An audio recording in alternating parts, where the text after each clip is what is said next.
느헤미야서를 저희가 계속 읽어 나가고 있습니다. 우리가 1장, 2장을 살펴본 후에 오늘 8장으로 넘어왔는데 그 사이에 중요한 일이 있었습니다.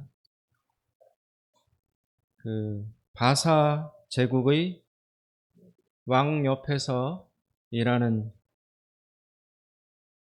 높은 지위에 있던 느헤미야가 그 좋은 권력의 자리를 내려놓고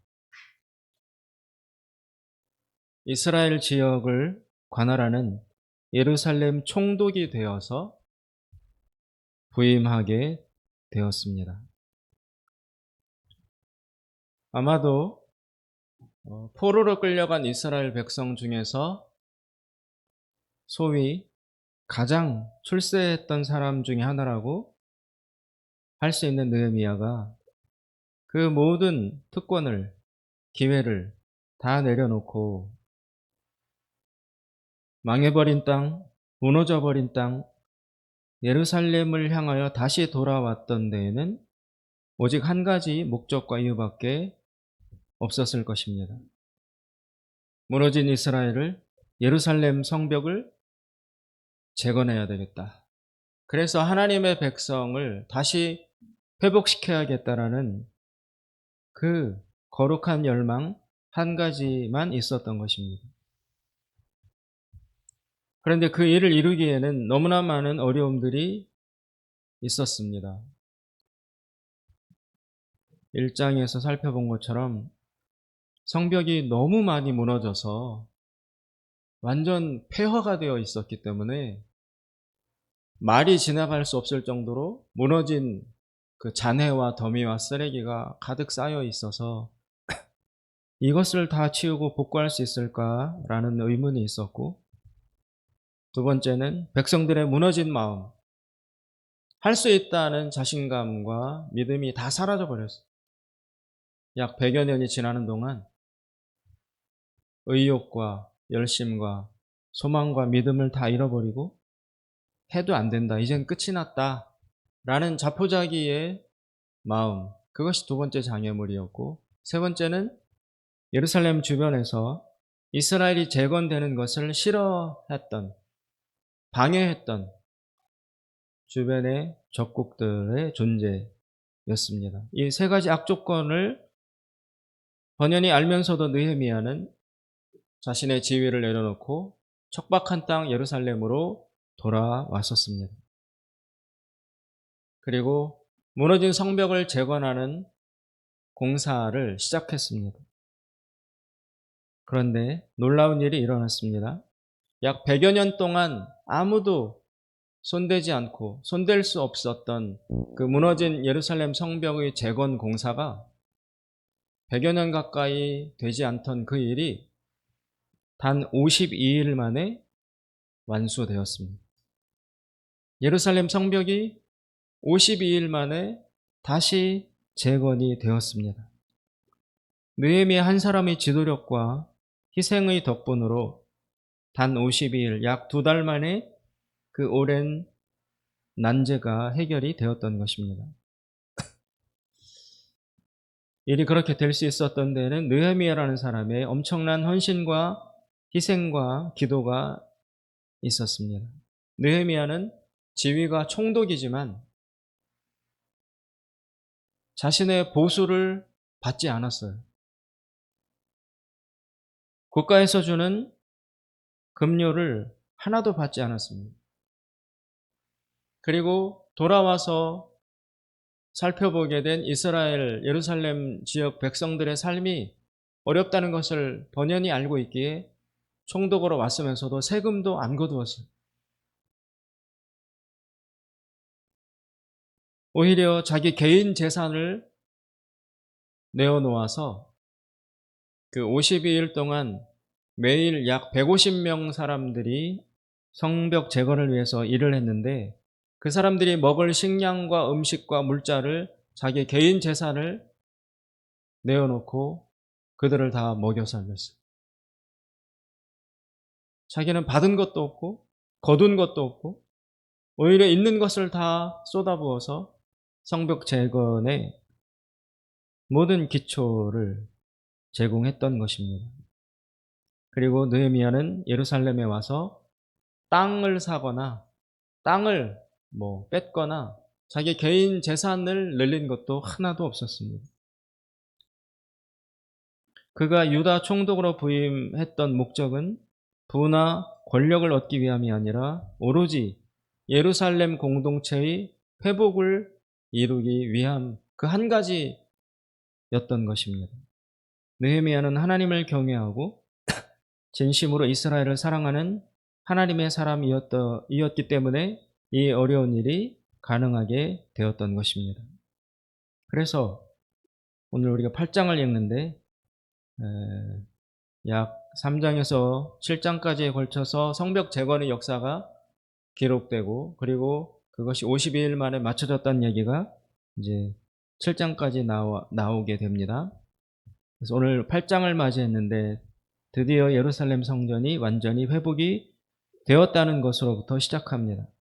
온 이스라엘의 긴 시간 동안의 염원이 비로소 실현이 되었습니다. 이제 다 되었습니다. 느헤미야가 와서 이루고자 했던 목적도 달성이 되었습니다.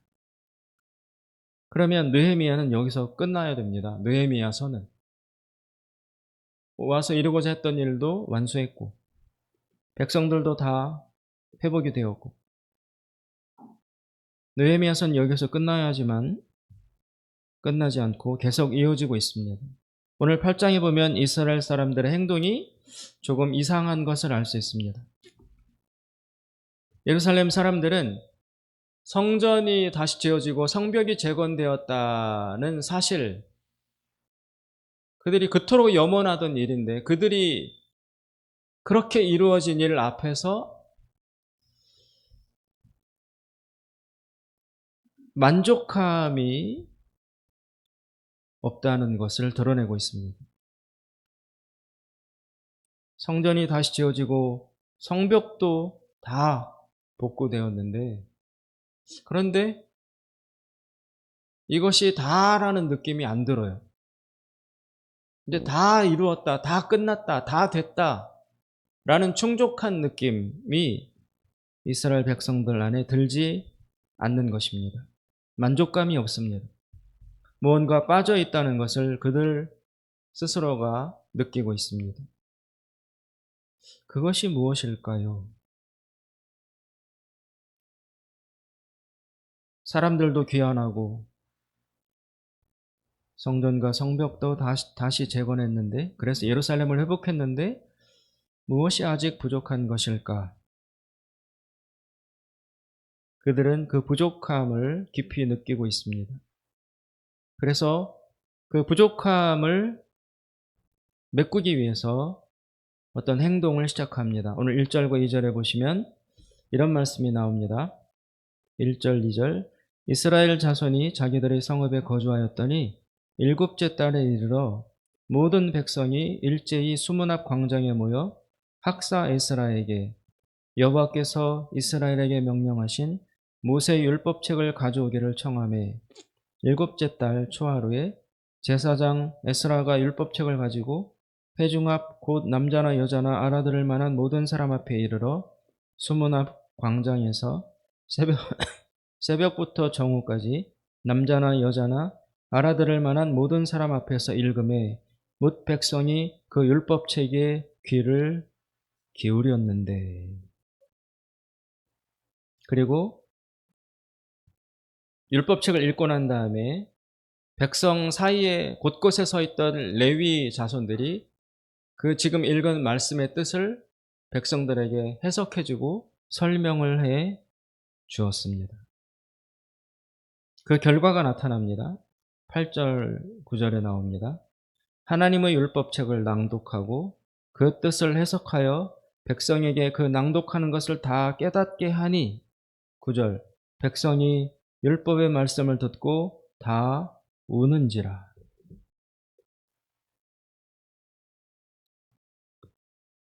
성벽을 재건하고 7개월이 지났습니다.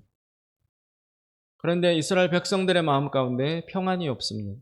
만족감이 없습니다. 왜 마음이 이렇지? 왜 이렇게 허전하지? 다 했는데, 다 되었는데, 왜 빈 공간이 우리 마음속에 있는 것이지? 백성들이 고민하며, 생각하며, 무엇이 부족한가? 막 찾고 찾은 끝에 이스라엘 백성들이 어떤 공통된 결론에 이르게 되었던 것입니다. 그래서 7개월째에 백성들이 수문 앞 광장에 모여서 제사장 에스라에게 어떤 요청을 합니다. 예전에 모세에게 하나님이 주셨던 그 율법책, 하나님의 말씀을 다시 가져오십시오. 우리가 여기 모여 있사오니 그 율법책을 가지고 와서 우리에게 들려주십시오. 읽어주십시오라고 백성들이 한마음이 되어서 이구동성으로 말씀을 읽어달라. 우리에게 말씀을 들려달라. 라고 요청을 하게 된 것입니다. 지금 여기에 모여있는 이 이스라엘 백성들은 예전에 이스라엘이 망할 때 있었던 그 사람들이 아니에요. 벌써 약 140년의 시간이 흘렀습니다. 예루살렘이 멸망할 때 있었던 사람들은 벌써 다 죽고 사라졌고, 지금 여기에 모여있는 다시 재건된 예루살렘 성전과 성벽 앞에 오늘 모여있는 이 사람들은 그 예전에 멸망당할 때 죽었던 사람들의 3세대, 즉 손자 정도에 해당되는 사람들입니다. 이들은 하나님의 말씀을 본 적도 없고 들은 적도 없어요.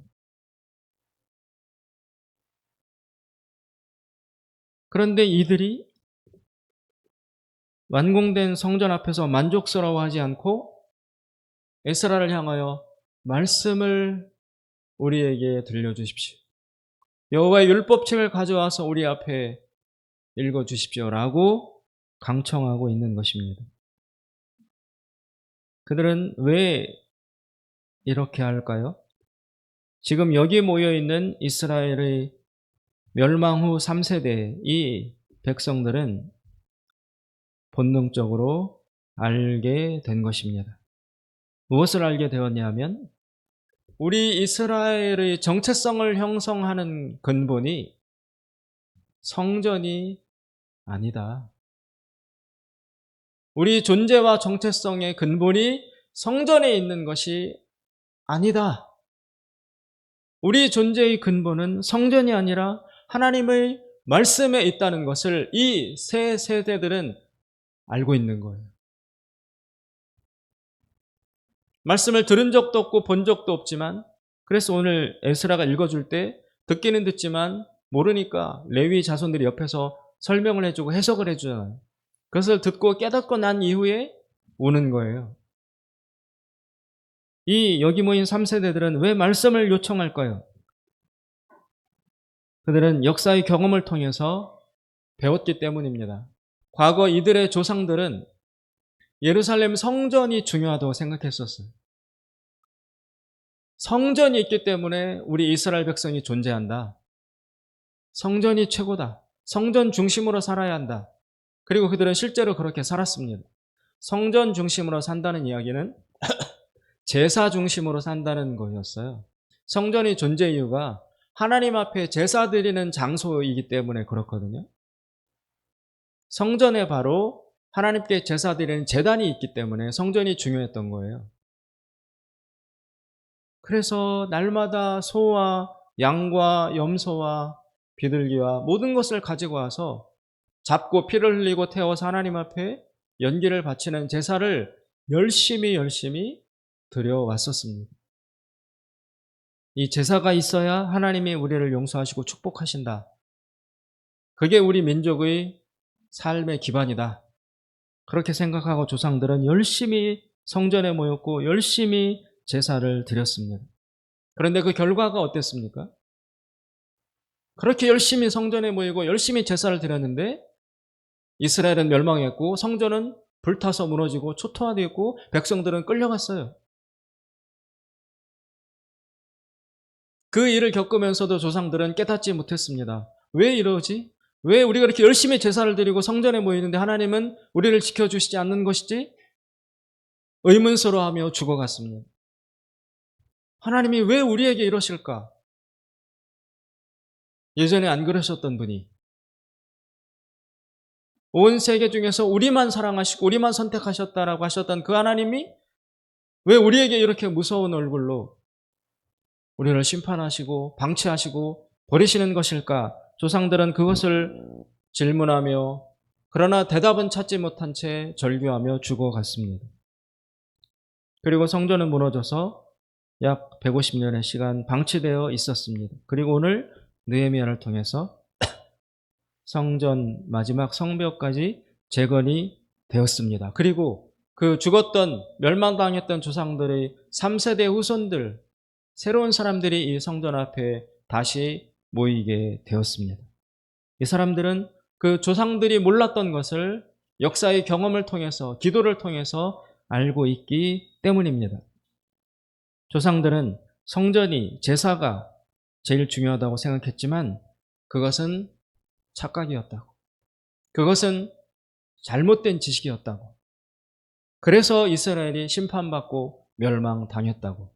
그렇다면 정말 이스라엘에게 중요한 것은 무엇인가? 이스라엘의 정체성을 지켜주고 형성해주는 하나님과의 관계에 있어서 가장 중요한 이스라엘의 가장 중요한 것은 무엇인가? 이 새로운 세대들은 그것을 알고 있는 것입니다. 그것이 무엇입니까? 성전이 아니라 하나님의 말씀이라는 것입니다. 하나님의 말씀이 성전보다 더 중요하다. 이스라엘이 이스라엘 될 수 있었던 것은 성전과 제사 때문이 아니고 하나님의 말씀 때문에 우리는 이스라엘이 될 수 있었던 것이라는 사실을 이들은 역사를 통해서 깨달아 알게 된 것이었습니다. 그래서 이들은 성전을 완공시켜 놓고 거기에서 만족하지 못하고 성전보다 더 중요한 것, 성전보다 더 근본적인 것을 요구하고 있는 것입니다. 그래서 제사장 에스라가 율법책을 들고 와서 백성들에게 읽어주고 옆에서 레위 백성들은 지금 선포한 말씀을 설명해주고 해석해주고 그러자 그 선포된 말씀과 해석을 듣고 난 지금 모여있는 성전 앞 예루살렘 이 백성들이 우는 거예요. 통곡을 하는 거예요. 막 울어요. 말씀을 들었는데 눈물이 흐르는 것입니다. 그렇다면 하나님의 말씀은 도대체 무엇이기에 이토록 중요하고 다시 찾아야 되고 그리고 그 말씀을 들었을 때 눈물까지 흘리게 되는 것일까요? 조상들은 무엇을 몰랐고 이 새 세대들은 무엇을 알고 있는 것일까요? 오늘 하나님의 말씀은 구체적으로 이렇게 명칭이 나옵니다. 그냥 말씀이 아니라 여호와께서 이스라엘에게 명령하신 모세의 율법책을 가져와 달라. 이렇게 요청합니다. 모세의 율법책. 모세가 기록한 율법책. 그것은 창세기, 레위기, 창세기, 출애굽기, 레위기, 민수기, 신명기 거의 모세오경을 뜻하는데 그 중에서도 아마 시내산에서 모세가 받았던 십계명과 그것과 관련된 앞뒤 전후의 율법이었을 가능성이 높습니다. 그 십계명과 율법은 무엇을 내용으로 하고 있는 것입니까? 처음부터 끝까지 다 이렇게 살아라입니다. 이렇게 행하라. 그것이 율법의 본질이에요. 하나님은 그것을 너희 이스라엘의 가장 중요한 정체성이 여기에서 형성된다라고 율법책을 주셨습니다. 거기에는 너희들은 이렇게 살아야 한다, 이렇게 행해야 한다라는 것이 기록되어 있었습니다. 그 사실로 볼 때 옛 이스라엘 백성들, 성전 중심으로 제사 중심으로 살았던 이스라엘 백성은 율법을 소홀히 했어요. 그 얘기는 무엇을 뜻합니까? 그들은 삶이 똑바르지 않았다는 거예요. 그저 제사만 많이 드리고 성전에만 많이 모이고 하나님 앞에 제물만 많이 드리면 된다. 그렇게 큰 미명을 앞에 세우고 그 뒤에서 온갖 죄악과 더러운 짓과 불의와 악행과 이런 일들을 맘 놓고 저지르며 살았던 것입니다. 그렇게 추악한 삶을 살아도 제사만 하나님께 잘 드리면 돼. 지금 거짓말하고 훔치고 불의하게 악하게 그렇게 생활 속에서는 추악하게 살면서도 가서 예배만 잘 드리면 돼. 가서 하나님 앞에 좋은 소와 양을 찾아서 사서 열심히 제사만 드리면 하나님은 다 용서해 주셔. 성전에만 많이 모이면 돼. 이런 허위 이데올로기에 갇혀서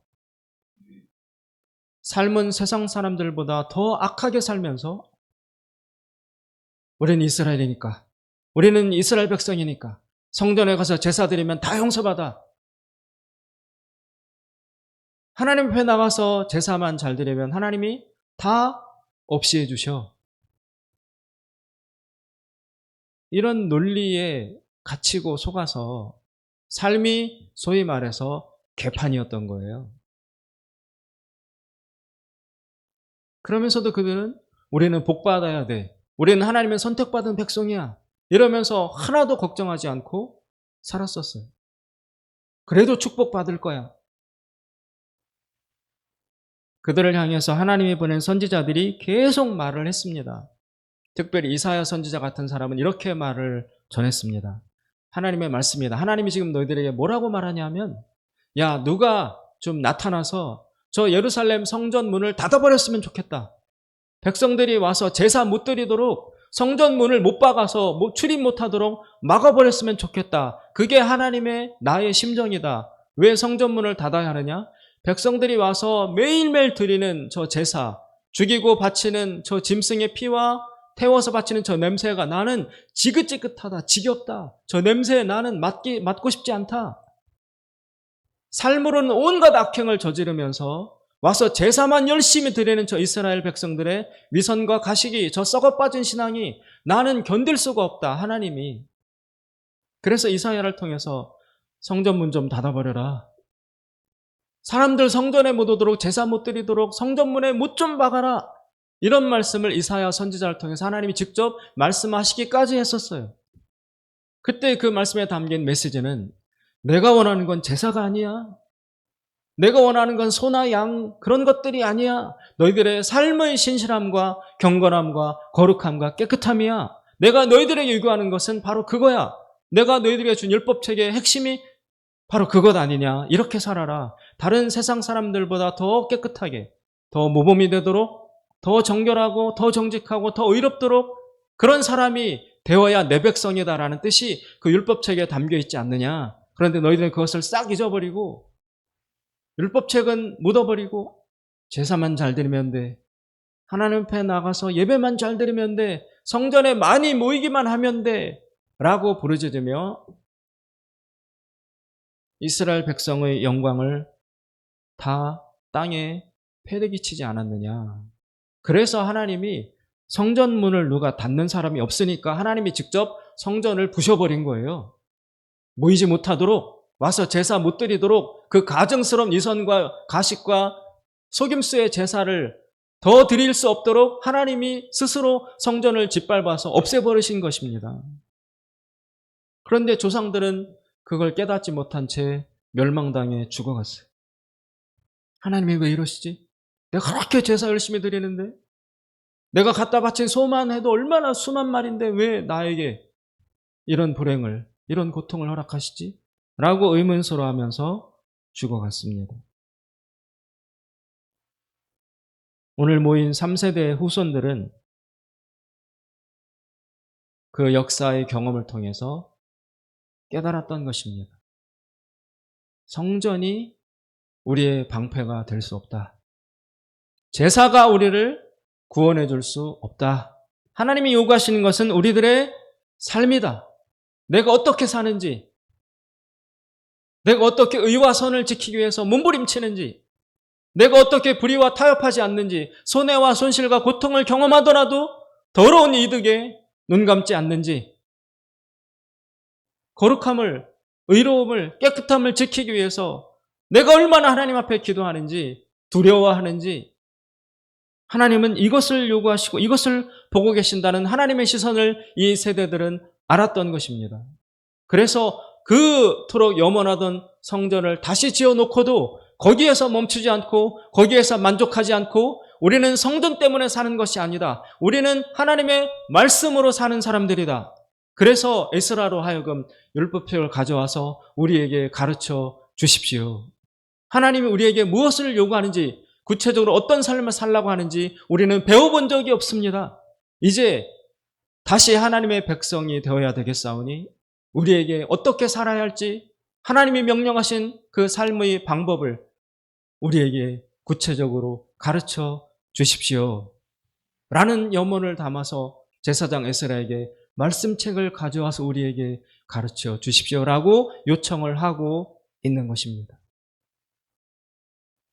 그리고 율법이 너희들은 이런 사람이 되어라, 이런 삶을 살아라라고 말씀하시는 구체적 내용을 듣자 눈물이 흐르는 거예요. 아, 하나님은 우리가 이런 사람이 되기를 원하시는구나. 내가 이런 삶을 살기를 하나님은 기다리고 계시는구나. 그것을 깨닫자 그렇지 못하게 살았던 지난날의 삶이 부끄럽고 애통해서 회개의 눈물이 흐르는 것이고 두려움의 눈물이 흐르는 것이고 그리고 이제 다시 알게 되었다는 감격과 감사의 눈물이 이제 눈에서 쏟아져 흘러 나오는 것입니다. 이스라엘은 성전이 아니라 제사가 아니라 바로 하나님의 말씀, 하나님의 율법 때문에 이스라엘이 될 수 있었던 것입니다.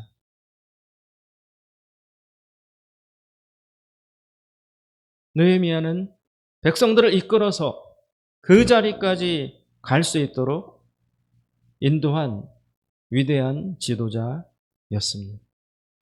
비록 느헤미야가 했던 외적 작업은 성벽 재건 작업으로 다 채워져 있는 것처럼 보이지만 실제 느헤미야가 했던 정말 중요한 일은 성전 성벽 재건이 아니라 그것을 해놓은 다음에 거기에 동참했던 이스라엘 백성 제3세대들이 하나님의 말씀을 다시 갈급해하는 그런 심령들로 거듭날 수 있도록 거기까지 지도하고 인도해 왔던 점에 느헤미야의 진정한 지도자로서의 위대성이 있는 것입니다.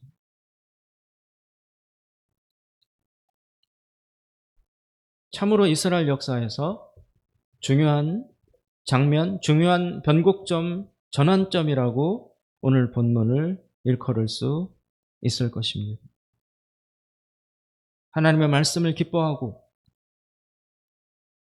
하나님의 말씀을 지키고 순종하며 나아가는 것, 그것이 바로 하나님의 백성, 하나님의 사람들의 힘과 정체성과 기쁨이 될 수 있다는 사실을 오늘 이스라엘 백성들은 듣고 깨달아 알게 되었습니다. 사랑하는 여러분, 이 진리는 오늘날은 적용되지 않겠습니까? 오늘은 예외겠습니까? 그때만 이렇고 오늘은 아니겠습니까? 오늘 우리 이 시대를 살아가는 하나님의 백성들, 그리스도인들 역시 교회에 많이 모인다고 일주일의 삶은 내팽개친 채 주일에 와서 예배만 열심히 드리고 여기서 찬양만 뜨겁게 한다고 하나님이 다 용서하시고 다 받아주시고 다 구원해 주실까요? 우리 역시 그들이 속았던 그 이데올로기에 오늘의 그리스도인들도 심각하게 속고 있다는 사실을 깨달아야 합니다. 그때도 하나님이 하나님의 백성들에게 삶의 거룩함을 요구하셨다면 지금 역시 우리 그리스도인들 하나님의 백성에게 삶의 거룩함과 정직함을 요구하시는 것이 당연하지 않겠습니까? 주일만 잘한다고, 주일만 열심히 하나님 백성답게 거룩하게 정직하게 깨끗하게 친절하게 용서도 잘하고 섬기기도 잘하고 그러나 일주일간의 삶은 세상에 나가서 눈을 뜨고 볼 수 없을 정도의 더러움과 타협하며 우리가 살고 있다면 이스라엘이 겪었던 성전 멸망의 운명을 우리도 피해갈 수 없을 것입니다. 하나님이 성경을 주신 목적은 과거에 있었던 이 일들을 돌아봄으로써 오늘 우리들의 해야 할 일과 형편과 처지를 다시 깨달아서 동일한 역사 속의 과오를 범치 않도록 지혜와 교훈을 주려 함이라고 바울 서신에 분명히 쓰여 있습니다. 사랑하는 여러분, 추석은 다가왔지만 여러 가지 마음이 산란하고 복잡하고 심란한 현실입니다. 왜 이런 일들이 우리 민족과 나라에게 다가왔을까? 특별히 우리 믿는 그리스도인들이 이 문제를 놓고 깊이 생각해 봐야 할 필요가 있습니다.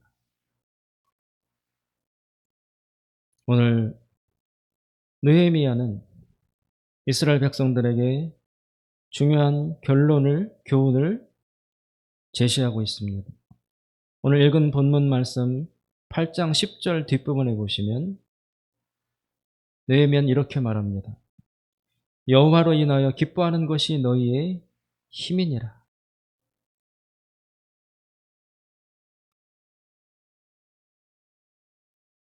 하나님을 기뻐할 수 있으려면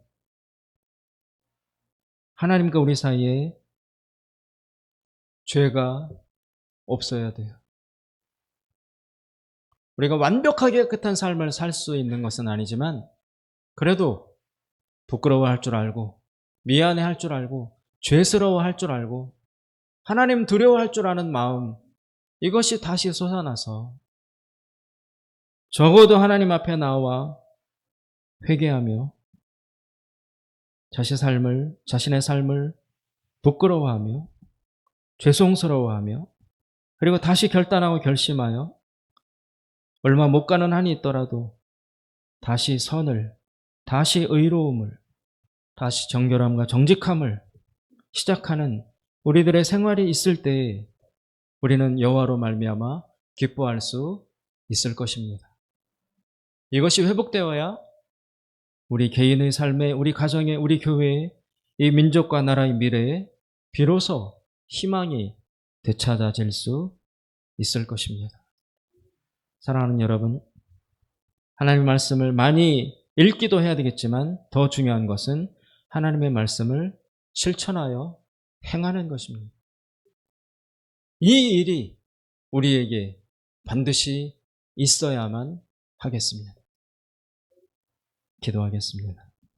자비로우신 하나님 아버지, 성전을 지어놓고 성벽을 다시 재건해 놓고 그리고도 만족감이 없어서 충족함이 없어서 이스라엘 백성들은 갈망과 갈증을 느끼고 있습니다. 그리고 그 끝에 하나님의 말씀이 있어야 되겠구나. 하나님의 말씀을 지켜 순종하는 행함이 있어야 우리 마음에 기쁨이 다시 주어질 수 있겠구나. 이 사실을 깨달은 이스라엘 백성들이 제사장 에스라에게 하나님의 말씀을 다시 요청하여 들려주고 가르쳐달라는 그런 간구를 드릴 때 주여 그들이 말씀을 듣고 깨닫고 난 이후 기쁨과 감격의 눈물이 흘렀던 것을 오늘 우리가 보았습니다. 하나님 껍데기만의 하나님의 자녀와 백성이라는 이 타이틀을 우리가 벗어버리고 주님 부족하지만 연약하지만 하나님의 말씀을 행하여 실천함으로 하나님이 주신 거룩함과 기쁨의 열매를 맛보아 누리고 주변에도 전할 수 있는 참된 하나님의 백성들 다 될 수 있도록 주여 여기 모인 주의 자녀들의 삶과 생활과 신앙과 더 나아가 한국의 교회와 이 민족과 나라의